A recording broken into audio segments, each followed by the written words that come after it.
and they're thinking, oh, cool.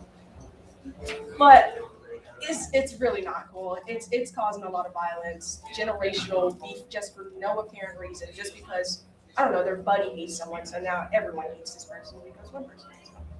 So if our parents honestly went to therapy, got a little help, then instead of them yelling at us and making our mental health spiral, they could talk to us and tell us, hey, you messed up here, teach us how to do something better, instead of yelling at us and expecting us to know without being taught. You can't know what you're not taught. So that's almost like a mic drop. All right, I need another youth. I need one more. I'm looking at a great poet in the back. I'm looking at a poet in the back that may have something to say. That's scratching my forehead and that may have something to say. Not gonna say anything. Oh, okay. She said it all. She said it all. That young lady said it very well. No, I mean, and you got anything over there? Sure. I think so. Recently, like in the past month or two, my school has been having like a lot of fights, and some of them have become really violent. But what I noticed about the fights is that, well, one, a lot of the kids like kind of like hype it up in a way, and they're like, oh wow, like these people just fought and this girl just beat her up or whatever, But I don't think the teachers do like a lot of stuff to stop it. I know one of my teachers was saying like she kind of did like separate it, but I don't think separating fights, talking to children, then suspending them is working, especially because now we have social media and like fight videos are going all over the place. So though I don't really know how adults can stop it and stuff, I just think in a way there's some sort of way that they can stop it and help. Yeah, I definitely think that problem comes from the risk that comes from breaking up a fight. I know as I started to work in childcare, I was always told, say stop fighting, but don't put your hands on anybody trying to break up a fight, because that is the case, right? So I'm not sure if that's necessarily productive, because obviously I don't want to be putting my hands on anybody, but if there's two kids going at each other's throats and I have power to separate that, I'm going to want to separate that. You feel me? So that's definitely something that we need to work through. And I don't think suspensions work. Like, whenever I got suspended, cool, I got to deal with my mama, but I don't have to be in school. As soon as I get whooped, I'm sitting in the bed. Mom, don't take it hard. I'm sitting in the bed like, ooh, I ain't got to do nothing. You feel me? Like, I'm good. Like, you're suspending me, cool, I don't have to come anymore. Like, but when I got in school suspension and I got to listen to a lady talk to me about my mishaps and bad decisions one day, I'm like, yeah, I did that. I won't do it again because I don't want to hear your mouth. Also, it's bad, but I don't want to hear your mouth as a child. So, I don't know. I just don't think suspensions work at all. Or expulsions. Actually, like to the point what you said, like when the adult is telling you like what you're doing wrong, I feel like the community would benefit from peers having conversations with each other about it. You know what I'm saying? Because you'll always want to hear your elders telling you, oh, this is why you shouldn't do this or this, that. It's harder to listen to somebody who's not experiencing it with you. So when you're having a conversation with people in your age group about what you guys are going through, it's easier to relate. And like, I feel like, let's say you always be with somebody. If y'all stop and just talk about it, like, oh, why am I so angry?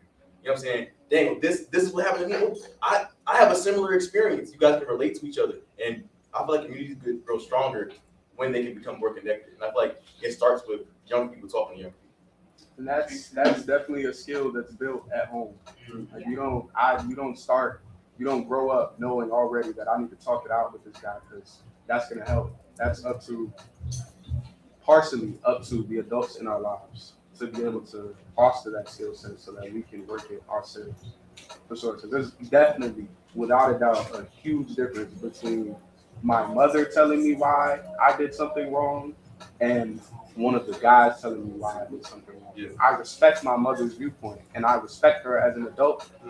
But if my somebody that I'm growing up with, somebody that I'm sharing blood, sweat, and tears with almost every day, you're right. I'm working on it, you know? So Yeah, and I we wanna, can't talk for too long, no, but no, I just wanted to agree with that. And one of the things that we need to also understand is that there's a concerted effort to put children out of school. Because once you out of school, that you get in this school to prison pipeline. So understand that. And I think what the brother said is that for us as adults, we have to foster those communal relationship with young people to be in spaces together where they can have those conversations, right? And I think, one of the beauties of Teams with a Purpose, everybody gave Mama D love because Mama D listens. Mama D's here. So young people don't mind listening to older people or elders if they feel like they love. People don't care about what you know until they know how much you love or how much you care. So once they feel that, and I don't think a lot of people, we had a sense of talking down instead of face-to-face listening. And I think that's a process that has to be worked on, but it has to be where we give young people a space they can have those conversations to really talk and to really have their things. And I know we say everything starts at home, which is true. I would say the extended home is what's needed as well. It's just not the mother and father, and we know what that looks like nowadays, but it's the whole community shaping that reality. But I think we got a few more minutes. Well, we got the next topic we want to go to. we can, let's just go to the next topic. The survey. Yeah. Which survey do we have up? Okay, next. We did the first one, right? I made Yeah, sure. do you want to do the second one now?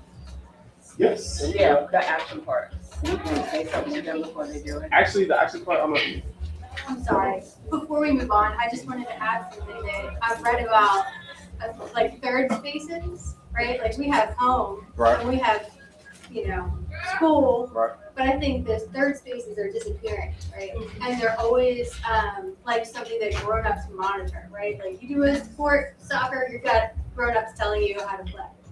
I feel like, that idea of being afraid keeps people from going outside and playing with their friends, right? And that freedom I see with my kids, that's gone. Like, we live in a safe neighborhood, but nobody does that anymore. Those third spaces are, like, where are they? That are kid-centered, right? Like, young people-centered. ours were Like, taken. yours was too, right? It's so, like, smushed, and that makes me feel so upset. I have no solutions, but, like, I see what you're saying. Can you, for the record, state what those third spaces are? Like, they could be, going to the, I guess, Skate I got parks, you. skateboarding, right? Bowling alleys You go, and like, technical Bowling We alleys, do skate it. park. things that kids don't have to games, pay for. basketball, like, whatever, like, just. Even something as small as a coffee shop. And Yeah. not even built things. My third space was taken from me like when I was in 4th to maybe 7th grade. We had a field on our block that was just vacant, and it was about the size of a football field. And actually, though, but I was just small. It was big, okay? It was big, and it was a football field. We're gonna say that for the record right now, okay? But they took that, they developed that, and they knew that the kids were out there because we would be out there every single day with a football. We had a little a basket that we would put on top of the fence to make a basketball hoop. We didn't have to do that. We just didn't want to walk all the way to the park. But we had that. We were there every single day, and they took that. And after that, I never really saw all the kids. There were maybe like 20 kids that came to that lot every day. Every day. And it's gone. I've never seen them again. So that's definitely something that we need to see. So we definitely need to consider the third. Absolutely. So, I want to say I'm hearing all this stuff that we do a lot, you know that, you up here. But this is a space that could be taken away too. Like you said, the redevelopment is happening and devaluing people is happening. And so we talk about a sporting place or a coffee shop, but a place where you get like all the things y'all were mentioning is here and it's in jeopardy as well. So this third space needs to be lift it up. So what Mama D just said is that all of the solutions that we're offering up is already curated in a space that we got to make sure continues to be here. And I say that is because if we don't value it and put value here, then somebody else will not see the value and it will eventually be taken away. Duran just said it was a space that we found value in our community, but others didn't see the value and they just took it away from us. We have to make sure that we value those things that are in our community, and when others come to take it, that we stand and fight because we know that this place helps community safety, stop community violence, foster youth voices, foster cultural expression, foster youth congregating together to solve their own issues.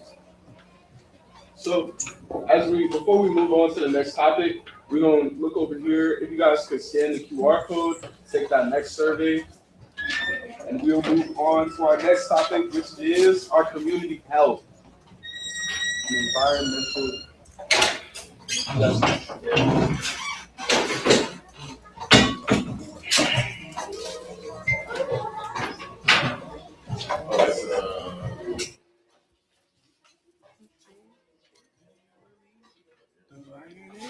For those of you that just walked in, can we get your names, how you're feeling with a plant, and something that brought you joy today? Because we got time right now.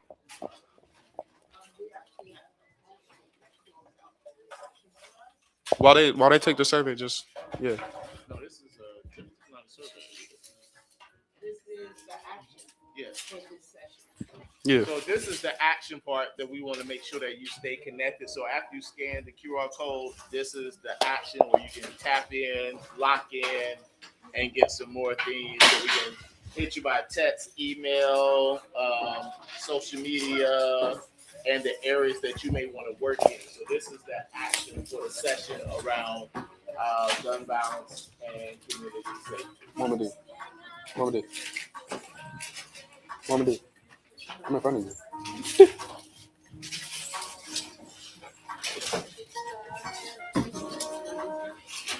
Did you want London first or Vic? Okay. If I can say something about the survey, it's not really a survey. This is the moment where we start asking other people to do things for us. Everything on the survey is something we can commit to today. It has the dates when they're happening.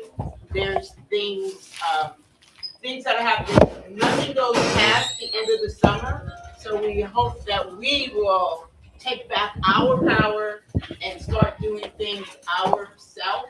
And so we listed things that we know are really happening that no cost, but actually that can make a big difference. And can I? Even if it's only one thing, I'm sorry. No, you're good. Can I just get two people to share what they're gonna do? Just two. I got something for you if you do it. Come on. Go What are ahead. you gonna do about what? What are you going to do to help your community, sir? Huh? Yeah. Just on the QR code. You want to do too? If you with it, you with it. What are you gonna do for your community, sir? Speak to the mic.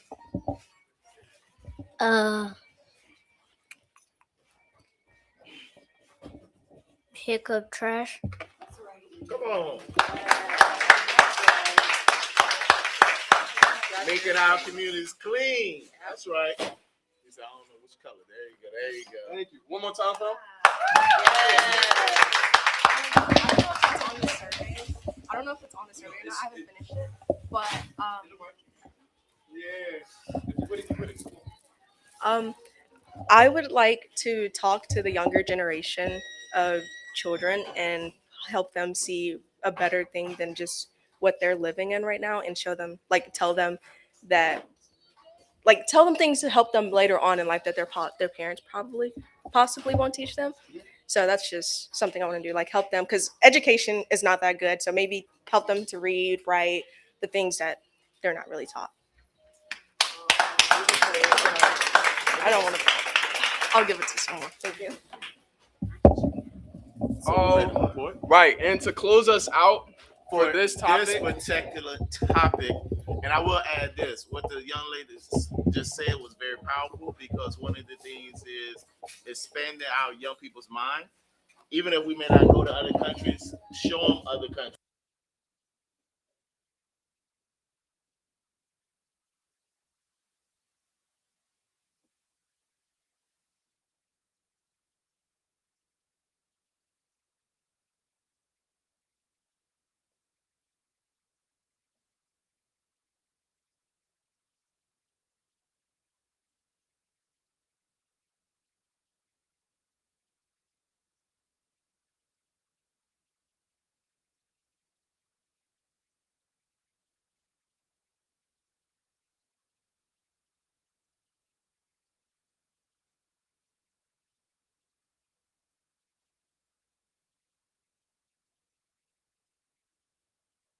They're gonna do. Don't all talk at once.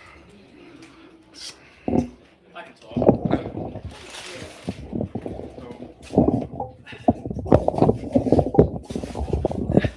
Well, I hear everything everybody's saying about the police and about law enforcement, and I get it, and I hear you. I got hassled by the Virginia Beach police when I lived in Virginia Beach as a teenager, and that kind of treatment leaves a mark. And what I'm going to keep doing as the chief prosecutor for the city is remembering that kids have a right to be kids, and that kids have a right to make mistakes. Kids will occasionally commit crimes, sometimes serious ones, but they are not adults. They're not 30, they're not 40, even if they're 17 or even 18. And what I've done since I took office is, except for 2 cases where the General Assembly didn't give me an option, I haven't sent a single kid to adult prison in 5 years. And I'm going to keep doing that. I had to veto a kid getting treated as an adult. One of my prosecutors wanted to do it last week. And I was like, look, we're just simply not going to do that. It's not productive. And I'm going to continue leaving space for children to make mistakes and not have those mistakes haunt them for the rest of their lives.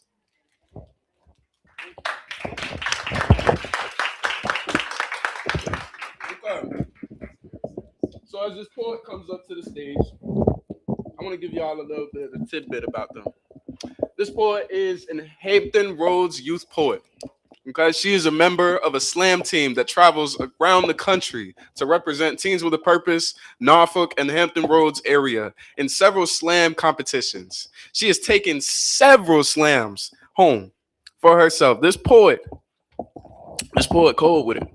I when I met this poet, she was rapping, So if you get to hear her music, it's crazy. I would like to bring up to the stage, and I would like you all to bring her up to the stage as well with your energy, London. All the way up. All the way up. All the way up. And before you start, you know I gotta do it. XR. YP. XR. YP. 2 up. 2 down. 2 up. 2 down. 2 up. 2 down. Don't be nice.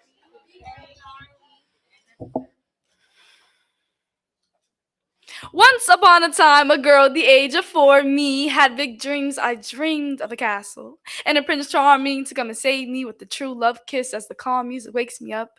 As the birds chirp to the same rhythm as the song, the true love kiss will waken me up out of deep spell like all the other princesses. Snow White, Rapunzel, Sleeping Beauty, my prince will come and save me. But as I get older, I learned I could wake myself up out of a deep sleep. I learned I am my own fairy godmother. Learned that this hair is not to be pulled on by a man, not to be used as a ladder, but to be handled with care. I learned to never take an apple from a stranger, but I guess that's common sense. I learned girls are taught young they need a man, they need a Prince Charming, even though these men ain't that charming. Learn men be looked at as the heroes and women be the damsel in distress, begging to come and save me, begging to be kissed without permission or saved from a tower. I learned I must wish to change the way I look if I wanted to secure my spot with the prince. Learned I must have a very unique shoe size if we want to reunite, and to push away independence because it was a weakness if I wanted a man. I thought these stories ended happily ever after, but there was once upon a time where these princesses couldn't voice their own opinions.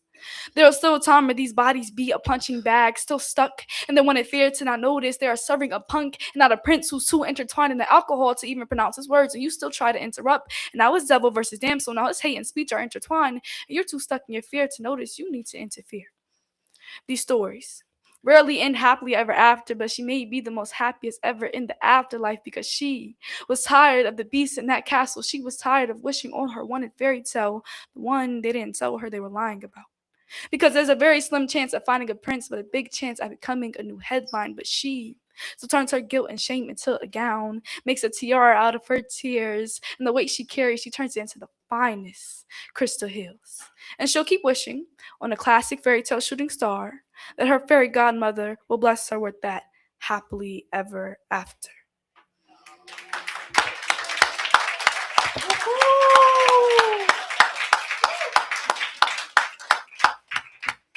You see what I mean? Yeah. So this next topic we're going to talk about is our community's health and our environmental justice. And I'm going to skip the preamble that we went through for the first topic because y'all know what we're doing now. Why is your environment important to you? I'm going to start pointing. Oh.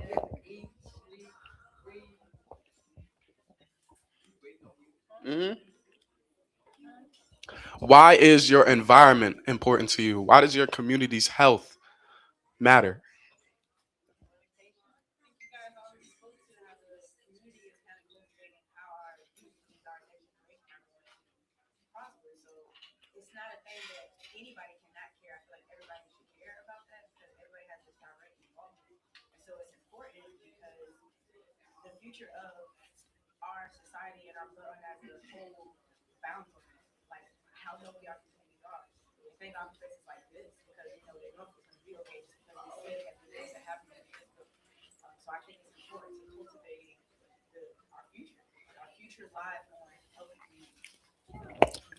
I guess as you spoke, I kind of started thinking, are we all in here from Hampton Roads, or at least residing? Norfolk. Let me hear you. I don't want to see no hands. I want to hear you. Norfolk. Okay. There we go. Hampton. Jesus, y'all ain't. They ain't want to come across the water. Newport News. I knew it. I just had to reach. Chesapeake. Portsmouth. There you go. Virginia Beach. I don't feel like I need to say Suffolk. No. All right, where else we got? Richmond. Okay. Where else? Where? I'm not familiar. You gotta familiarize me with your part of town. Okay. So where in your communities, in your separate communities, where do you lack? Matter of fact, don't even speak bad about your community first. Where are you fulfilled in your community? I know I have a park that was constructed down the street that I can walk to if need be. And there's a stoplight a couple of streets down from me that helps with speeding. And they've been working on the roads. There's a dog park. That's where I'm fulfilled in my community. Things like that. Where do you feel like your community serves you?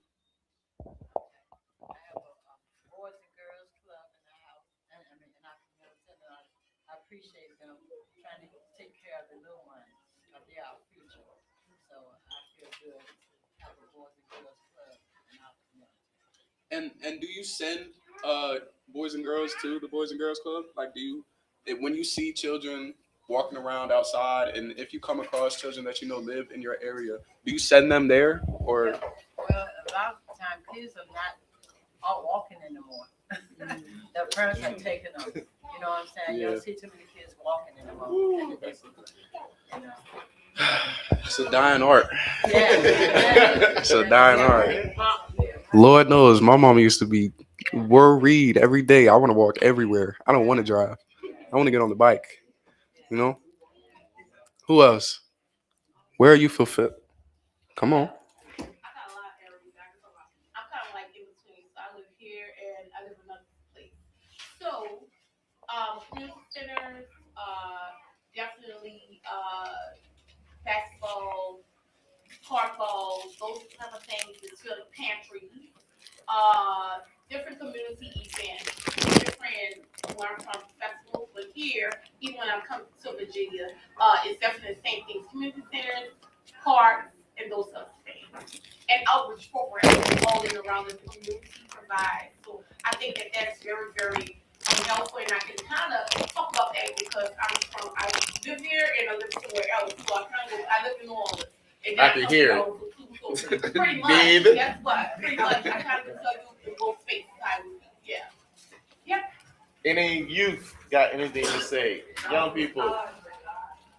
You're going to A take little bit everything. about Virginia. When I was over in the Chesapeake area. There was a lot of community service going on over there, and I come out of there, so that's one thing. Back where I'm from, there was like this school